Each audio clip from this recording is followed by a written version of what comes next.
কাঁচা লঙ্কা খুব সুস্বাদু একটি জিনিস, সবারই প্রিয়, ছোট ছাড়া সবারই প্রিয়, বড়দের প্রিয় জিনিস কাঁচা লঙ্কা।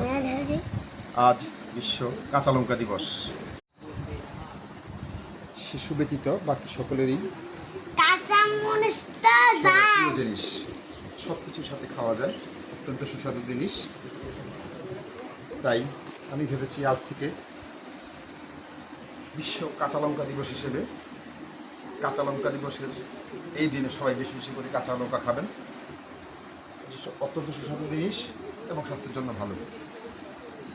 আর আগামী বছর এই দিন থেকে আবার আমরা যদি বেঁচে থাকি আবার আমরা পালন করব বিশ্ব পাকা লঙ্কা দিবস। ধন্যবাদ। এটাও হাতে না,